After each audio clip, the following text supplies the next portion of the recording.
아멘.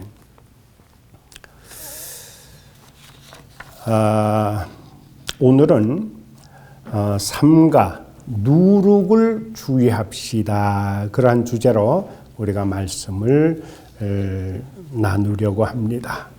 오늘도 여러분들 함께 하셔서 감사하고 하늘의 평강이 여러분들 가운데 함께 하시기를 축원합니다. 우리 연세가 있으신 분은 누룩이 무엇인지에 대해서는 아마 잘 아실 겁니다. 우리 젊은 분들도 잘 아시고 계시는지는 모르겠지만은 그 첫 번째 우리가 누룩의 사전적인 의미를 찾아보니까 이렇게 나와 있어요. 술이나 가루를 부풀게 하는 재료다. 그 효소를 이야기해 주고 있습니다. 여러분들 오늘 우리가 먼저 봉독했던 누가복음 11장 37절 이하에 따르면 우리 주님께서 바리새인의 집에 점심을 초대받아 가셨습니다. 그런데 예수님이 음식을 잡수시기 전에 손을 씻지 않으셨어요. 그런데 그것을 이상히 여긴 바리새인을 향해서 우리 예수님이 질책하는 그런 내용이에요. 여러분들 한번 생각해 보시기 바랍니다. 내가 어느 집에 점심 초대를 받았습니다. 그런데 초청 한 사람을 내가 꾸짖고 나무라고 그리고 그 사람을 향해서 질타한다라고 하는 것, 이거는 그렇게 쉬운 일이 아니죠. 근데 오늘 본문을 보니까 우리 예수님께서 초대받아 가신 그 바리새인의 집에 들어가신 주님은 음식 드시기 전에 손을 씻지 않으신 거예요. 그래서 이상하게 여기고 아마 또 수군거렸을 수도 있죠. 그런데 이 바리새인을 향해서 우리 주님이 꾸짖으시고 그리고 질책하시고, 다른 데 보면은 아주 격렬한 그러한 어조로 질타를 하신 것이 있습니다. 우리 성경에 보면 그런 내용이 많죠. 화 있을진저, 먼저 그렇게 나와요. 두려운 말씀을 해주시는 겁니다. 화 있을진저 너희 바리새인이요. 우리가 누가복음 그 이하를 계속 연속적으로 읽어보시면 계속해서 강탈을 하시는 거예요. 그게 뭐냐? 바리새인들의 위선과 그들의 교만과 부패에 대해서 계속해서 나무라시는 그런 내용이 있습니다. 우리 읽었던 마가복음 8장 15절에 보면은 이렇게 기록합니다. 예수께서 경고하여 이르시되 삼가 바리새인의 누룩과 헤롯의 누룩을 조심하라, 그렇게 주의하라는 거예요. 그리고 마태복음 16장 6절 이하를 보면은 예수님께서 거의 동일한 말씀을 하십니다.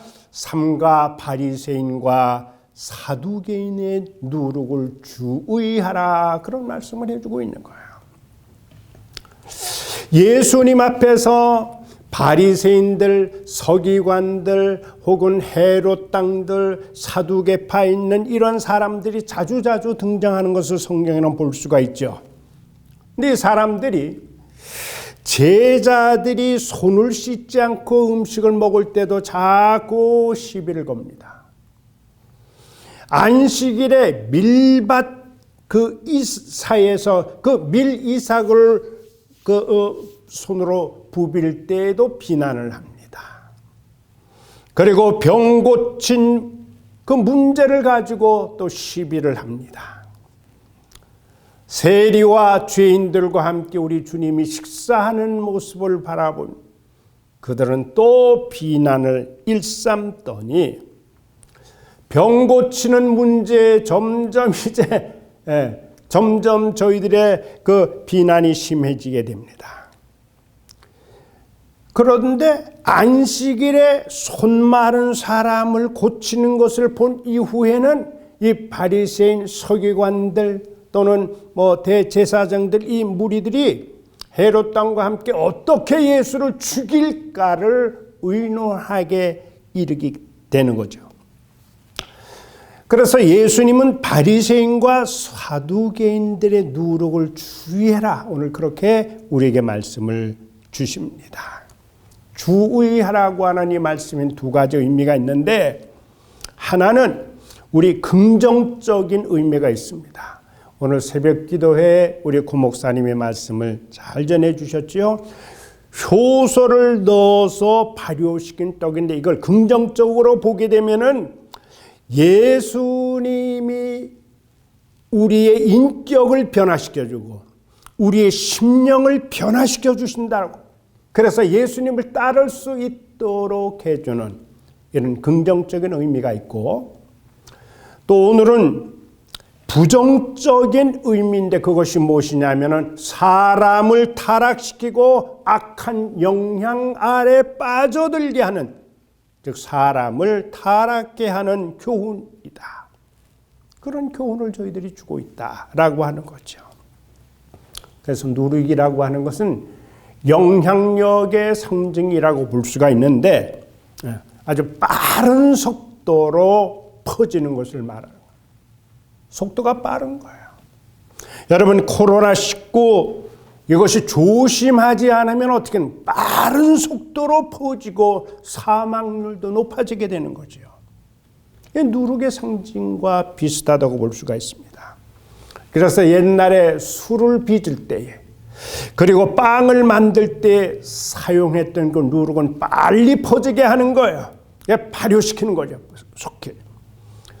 그래서 여러분들 성경을 보게 되면은 이 누룩이라고 하는 것이 긍정적인 면에도 사용하지만은 대체로 보면은 부정적인 의미로 사용하는데, 누룩이 나쁜 영향력을 많이 우리들에게 가르쳐주고 있다는 거죠. 오늘 여러분들 팬데믹 코로나19로 우리는 주일 예배, 또 수요 예배, 또는 새벽 기도회, 우리가 모여서 예배 드리지 못하고 영상으로 예배를 드리고 있습니다. 자, 영상 예배를 드리면서 이제 우리가 6개월이 지나서 7개월째 접어드는데, 시간이 흐르면서 이 누룩의 부정적인 나쁜 영향을 우리들이 받을 수 있다라는 거죠. 그럴 수가 있는 거예요. 함께 모여서 예배드리지 못하고 우리는 뿔뿔이 흩어져서 각 가정을 성전 삼아서 예배하고 기도회를 할 때 자칫하면은 우리의 예배에 악한 누룩의 영향을 받을까, 이거를 아주 조심해야 된다는 거예요. 아주 주의해야 된다라고 하는 거예요. 그래서 오늘 두 번째 우리들이 기억해야 될 내용이 뭐냐, 먼저 바리새인의 누룩의 영향을 주의해야 된다. 그것을 일러주고 있습니다. 바리새인의 누룩의 정체가 무엇일까요? 누가복음 12장 1절에 보니까 예수님이 제자들에게 하시는 말씀이 이렇습니다. 이르시되 바리새인들의 누룩 곧 무엇을? 외식을 주의하라는 거야. 외식은 뭐 밖에 나가서 식당에서 식사하는 그 외식을 말하는 게 아니죠. 겉과 안이 다른 것을 말하는 겁니다. 외식은 내용은 사라지는 거야.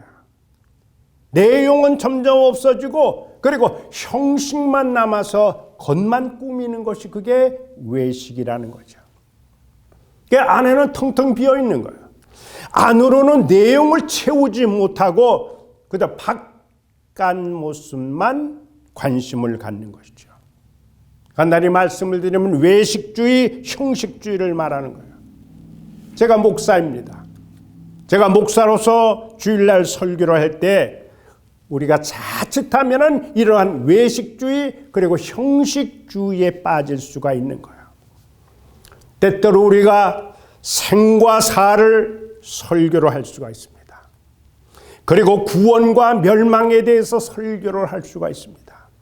영생과 영벌에 대한 설교를 하고, 그리고 사랑하는 성도님들을 위해서 천국과 지옥을 설명하면서, 그렇게 설교를 우리가 하면서 멀쩡하게 아무런 진지함이나 열정도 없이 그저 태연하게 설교를 한다라고 하면, 아무런 감정도 없이 무심하게 설교를 한다라고 하면 어떠한 진지함도 안타까워하는 그러한 마음도 없이 그렇게 설교한다라고 하면 그 얼마나 형식적인 설교가 되지 않을까 그렇게 되는 거예요. 지옥을 말하고 천국을 말할 때 우리 성도 여러분, 죄라고 하는 것은 무서운 겁니다. 죄라고 하는 것이 우리를 지옥으로 이끌어갑니다. 죄라고 하는 것은 이런 것이요, 죄의 형벌이라고 하는 것은 이러한 것입니다. 영원한 멸망성, 영원한 장망성을 향해 가는 사람들을 향해서 그저 졸린 듯이 무덤덤하게 그러한 음성으로 우리가 설교할 수 있겠느냐 말이에요. 천국을 설교하고 지옥을 설교할 때, 우리가 죄를 향해서 설교할 때 정말 울면서 전해야 되지 않겠느냐 하는 거예요. 우리의 심령에 통곡하는 마음을 가지고 설교해야 되지 않겠느냐 하는 거예요. 만일에 지옥 가면 되지 않는다라고 하는 것을 성도들에게 힘주어서 너무너무 안타까워서 어떻게든지 이 말씀을 통해서 성령님의 도우심으로 정말 깨닫고 회개하고 돌아올 수 있도록 힘을 다해야 되지 않겠느냐 하는 얘기예요. 여러분, 우리 주님은 눈물을 흘리셨습니다. 십자가를 앞두고도 눈물을 흘리셨습니다. 예수님 십자가 드릴 때 그 주님을 바라보는 예루살렘 부녀자들을 향해서 그들이 통곡할 때 그들을 보시고도 우셨습니다. 오늘 여러분들 분명히 나와 여러분들을 위해서 우리 주님은 눈물을 흘리셨습니다. 그분의 눈물을 우리는 생각해야 됩니다. 그 눈물이 우리를 구원시켰고 그 눈물이 우리를 살린 줄로 그렇게 믿습니다. 예수님이 그렇게 눈물을 흘려서 우리를 살렸다라고 한다면 오늘 우리도 예수님의 모습, 그분의 삶을 우리를 본받아서 내가 울게 되면 내 가정이 사는 것이요, 내가 울면 우리 교회가 사는 것이요, 내가 울면 이 사회가 살게 되는 거예요. 회복이 나타날 수 있다라고 하는 거예요. 그런데 만일에 그러한 귀한 설교를 할 때 형식적인 설교를 하게 된다면 이것은 내가 바리새인의 누룩의 영향을 받고 있는 것이 아닌가 그렇게 생각해 보게 된다고 하는 겁니다. 여러분, 마태복음 23장 13절 이하를 쭉 보시기 바랍니다. 그 13절에는 이렇게 기록하고 있습니다. 화 있을진저 외식하는 서기관들과 바리새인들이요. 마태복음 23장 15절에도 똑같이 화 있을진저 외식하는 서기관과 바리새인들이요. 마태복음 23장 25절에도 화 있을진저 외식하는 서기관과 바리새인들이요, 잔과 대접의 겉은 깨끗하되 그 안에는 탐욕과 방탕으로 가득하게 하는도다. 여러분, 23장 27절에 보니까 화 있을진저 외식하는 서기관과 바리새인들이여 회칠한 무덤 같으니 겉으로는 아름답게 보이나 안에는 죽은 사람의 뼈와 모든 더러운 것이 가득하도다. 여러분, 마태복음 23장 29절에도 그렇게 이야기를 합니다. 화 있을진저 외식하는 서기관과 바리새인들이여. 외식하는 자들에게는 화가 있다라고 하는 이야기가 아닙니까? 여러분, 마태복음 23장 23절에도 그렇게 이야기합니다. 너희가 겉으로는 박하와 회향과 근처의 11조는 드리지만은 그러나 더 율법에 중한 바 이것은 내면적인 안에 꼭 갖춰져야 될 정의와 긍휼과 믿음은 버렸다는 거예요. 정의라고 하는 것은 가난한 사람들의 권리를 보호하는 것이요, 긍휼이라고 하는 것은 내 주변에 있는 동족들에게 대한 자비요, 그리고 믿음이라고 하는 것은 하나님은 물론이지만 인간관계에 대한 신뢰함을 잃어버렸다는 얘기예요. 그러나 이것도 행하고 저것도 버리지 말아야 된다. 오늘날의 용어로 말씀을 드린다면 우리가 주일 성수도 잘합니다. 예배도 드립니다. 찬송도 합니다. 기도도 합니다. 헌금도 봉사하는 그런 모습들을 말하는 거예요. 이 가운데 무엇 하나 소중하지 않은 것은 없습니다. 우리는 바리새인과 서기관과 그리고 율법 교사나 사두개인보다 형식적인 면에서는 따라가지를 못하는 거예요. 못 따라가죠. 그들의 신앙생활 수준에 우리가 미치지 못할 만큼 그들은 정말 열심이었습니다. 그렇게 열심을 내는 그들을 향해서 예수님은 질타하시고 그들을 향해서 꾸짖고 책망을 하셨다고 하는 거예요. 왜 그런가? 왜 그렇게 열심히 있는 바리새인들, 서기관들, 사두개인들을 향해서 예수님은 책망을 하셨는가? 겉에 있는 모습, 겉으로 드러난 종교적인 형식은 있는데 안에 들어 있어야 될 내면, 그 내용이 빠져 있기 때문이에요. 여러분, 11조도 드렸습니다. 종교생활 잘합니다. 그러면 그렇게 우리가 보여졌던 대로 신실하게, 의롭게, 바르게, 정직하게 우리가 살아가야 되는데 이게 빠져버린 거예요. 생활 속에서 그것을 볼 수가 없다라고 하는 거예요. 오늘 여러분들, 우리는 영상 예배를 드립니다. 지난 6개월 영상 예배를 드리고 벌써 7개월째 접어듭니다. 여러분들 조심하시기를 바랍니다. 우리가 영상 예배를 드릴 때에도 우리는 바리새인의 영향을 받지 않고 있는가, 우리 자신을 한번 점검해야 되는 거예요. 나 자신의 영적인 모습, 예배자의 모습을 돌아보아야 된다라고 하는 겁니다. 우리가 예배는 형식적으로 참여는 합니다. 형식적으로 주일 예배를 드린다고는 합니다. TV 앞에 앉아 있거나 셀폰 앞에 또는 아이패드 앞에 컴퓨터 앞에 앉아 있습니다. 그래서 예배는 드립니다. 형식적으로 우리는 예배에 참여합니다. 이것은 겉으로 드러난 모습이요. 그러나 형식적으로는 드리는 것 같은데 그 내면은, 안에 있는 그 모습을 보면은 정성도 없어요. 감사도 없어요. 회개하는 것도 없어요.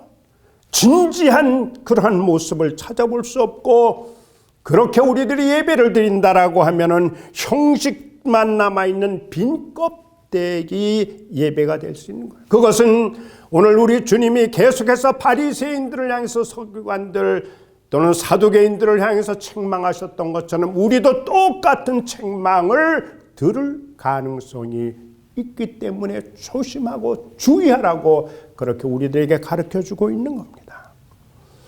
그렇기 때문에 우리는 영상 예배를 드린다고 할지라도 우리가 내면적인 우리의 내면을 잘 다스려야 됩니다.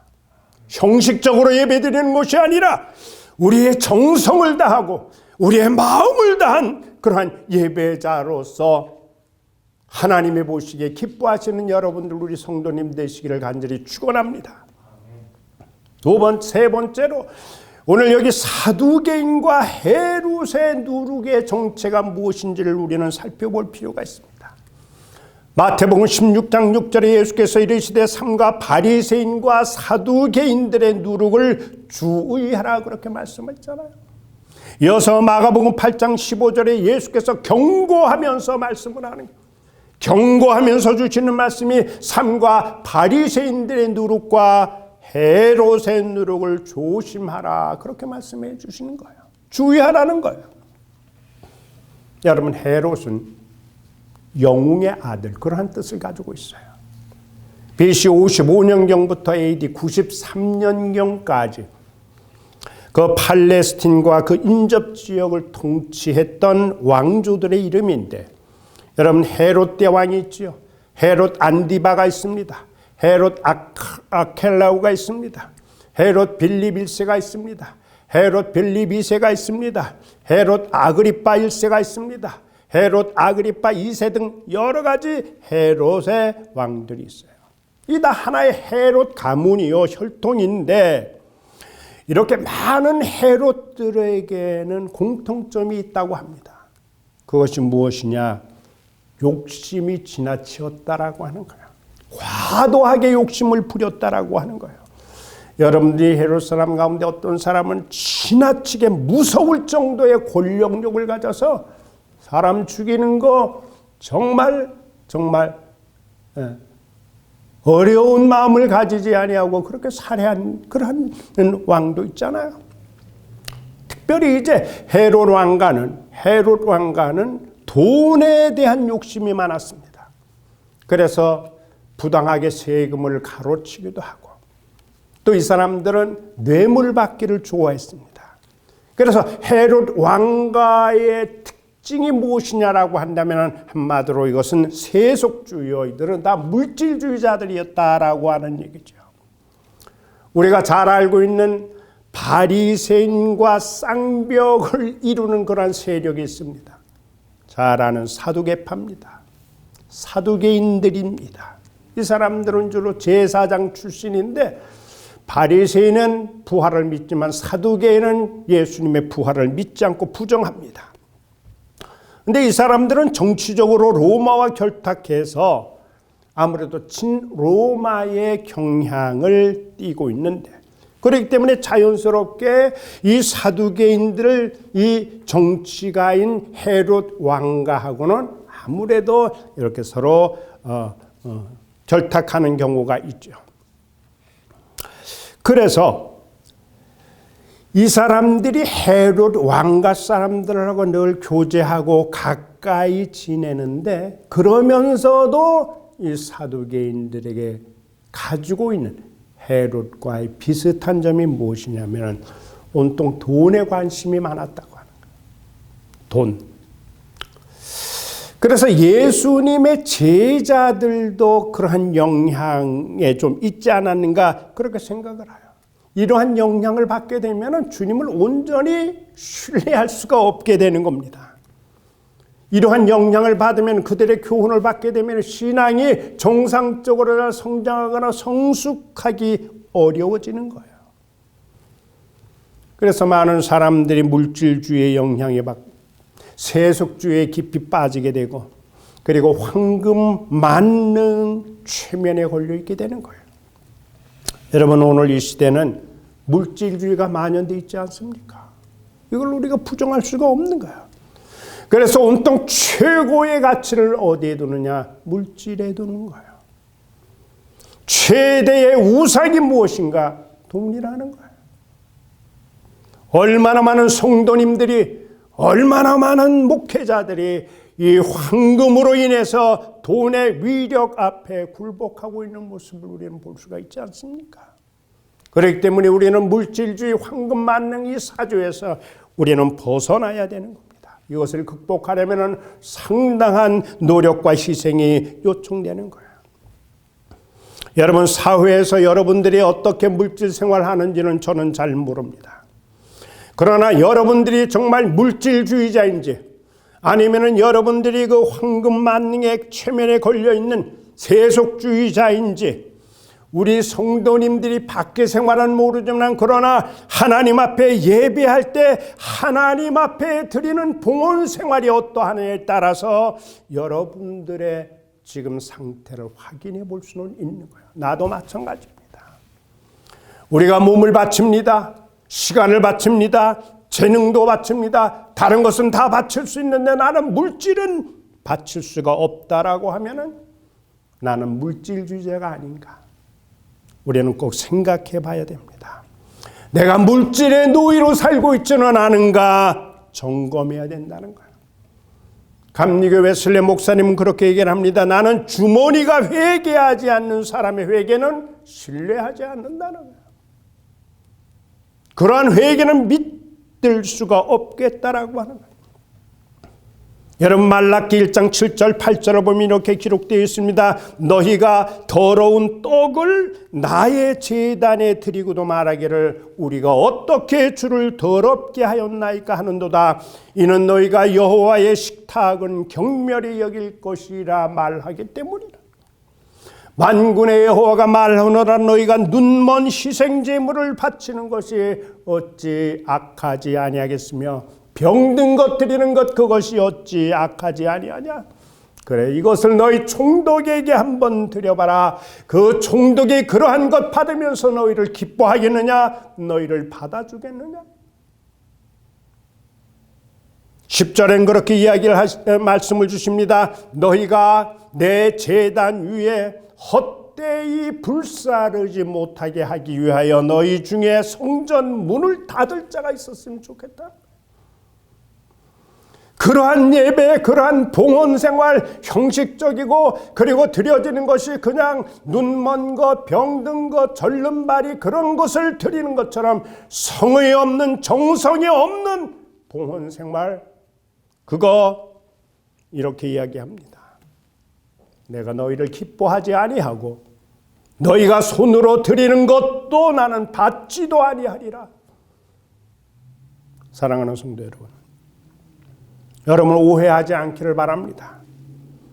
여러분들 자신의 물질관을 테스트해 봐야 됩니다.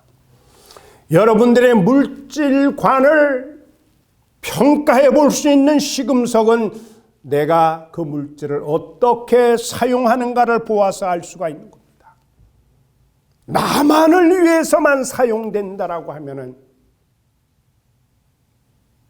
의심을 해봐야 됩니다. 이제는 나만을 위해서 사용했던 그 돈이 이제 하나님의 나라를 위해서 나의 이웃을 위해서 사용하는 그러한 도구가 될 수 있는지 그렇게 우리는 스스로 한번 판단하고 평가를 해보기를 바랍니다. 오늘 우리는 지금 대면 예배를 드립니다. 어느 분이 어떻게 예배를 드리면서 하나님 앞에 봉헌을 하고 있는지 저는 알 수가 없습니다. 여러분, 요즘처럼 어렵고 힘든 경제적 난국에 어느 사람이 물질이 넉넉하다고 물질이 남아 돈다라고 이야기하는 사람은 그렇게 흔치를 않습니다. 그러나 여러분들, 우리가 물질 앞에 벌벌 떨지 말기를 바랍니다. 하나님 앞에 드리는 봉헌생활에 쩔쩔매지 말기를 바랍니다. 물질 앞에 비겁하지도 말기를 바랍니다. 더더구나 물질 앞에 굴복해서 죄 짓지 않도록 하시기를 바랍니다. 물질에 우리가 노예가 되거나 포로가 되지 않기를 바라는 거예요. 오늘 성경에는 계속해서 너희는 누룩을 삼가 주의해라 그렇게 말씀하고 있잖아요. 주의하라는 거예요. 바리새인의 누룩이 무엇입니까? 이것은 외식주의와 형식적으로 드려지는 예배할 때 이건 바리새인의 누룩이에요. 또 사두개인의 누룩이나 헤롯의 누룩이 무엇입니까? 이것은 세속주의, 물질주의, 황금만능에 빠져있는 그런 악영향을 말해주는 거예요. 오늘 우리에게 주의하고 경계하고 그리고 조심하라. 우리 주님이 나를 향해서 여러분들 우리를 향해서 지금 경고해 주고 있습니다. 오늘 우리가 목도하는 것처럼 우리는 미국에서 살면서 미국이 돌아가고 있는 현재의 상황을 냉정하게 한번 우리는 찾아봐야 됩니다. 50년 전과 비교해보고 30년 전과 비교해보고 그리고 지금 현재 우리가 이 미국이 왜 이렇게 되어가고 있는지를 우리는 영적으로 그리고 실제 모습을 우리는 한번 돌이켜보고 그리고 냉정하게 살펴봐야 될 필요가 있습니다. 온통 우리가 바라보는 것은 떡을 바라보고 있는 거예요. 우리가 떡을 바라보는 동안에 우리는 주님을 놓칩니다. 돈만 바라보는 동안에 우리는 주님을 보지 못할 수가 있습니다. 특별히 우리가 대면 예배를 대신해서 비대면 예배를 드릴 때에 형식적인 예배를 우리는 탈피해야 됩니다. 가식적인 예배가 아닌 진정한 예배자, 우리의 정성을 모으고 우리의 마음을 다하는 그러한 예배가 될 수 있도록 해야 됩니다. 자칫하면 우리는 형식주의자가 되고 물질주의자의 예수께서 벗어나기가 어렵게 됩니다. 또한 세속주의, 물질주의, 황금만능에 무릎 꿇지 않게 여러분들 힘쓰시고 내 가진 모든 소유의 궁극적인 주인이 내가 아니라 하나님이심을 깨닫게 하셔서 물질의 노예가 아닌 물질을 다스리며 지배하며 살아가시는 여러분들 되기를 다시 한번 부탁을 드립니다. 우리가 어렵고 힘든 가운데 살아가지만은 세상을 바라보기보다는 우리는 이때 주님을 바라보아야 될 줄로 믿습니다. 여러분들 주님을 붙잡으시기를 바랍니다. 주님의 말씀을 믿고 듣고 그분의 말씀에 순종하기를 바랍니다. 주님이 우리와 함께만 하시면, 주님이 성도님들과 함께 하시면 여러분들은 어려운 가운데서도 일어날 수가 있습니다. 지금도 지켜주실 것이 우리의 미래까지도 우리 주님이 책임져 주실 것을 믿습니다. 감당할 수 없으면 피할 길도 우리 주님이 마련해 주실 겁니다. 여리고 성도 아이 성도 무너질 것입니다. 요단강도 갈라질 것입니다. 반석에서 샘물도 내게 하실 것입니다. 그러므로 우리는 나와 함께 하시는 우리 주님을 신뢰하기를 바랍니다. 그리고 여러분들 예배 드릴 때 우리가 정말로 형식적으로 예배 드리는 것이 아니라 우리의 마음과 우리의 정성을 다해서 예배하시기를 바랍니다.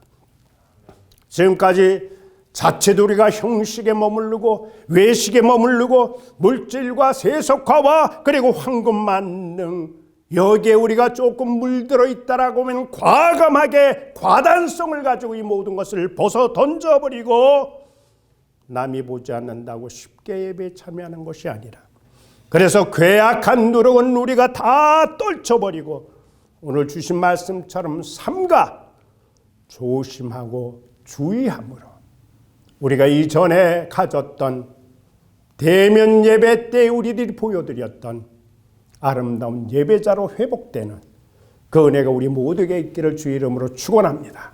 기도하겠습니다. 하나님 은혜와 사랑을 감사합니다. 자칫하면은 오늘 우리들이 각 가정을 성전 삼아 드려지는 이 비대면 예배가 아버지 시간이 흐르면서 형식화가 되고 그리고 외식주의자가 저희들이 되지 않을까 염려가 됩니다. 주님, 악한 사단은 할 수만 있으면 우리를 그리로 몰아가려고 하는데 그 모든 부끄러운 모습에서 다시금 영적으로 제 자리를 찾고 회복할 수 있도록 주여 인도하여 주옵소서. 예수님 귀하신 이름으로 감사기도 드립니다. 아멘.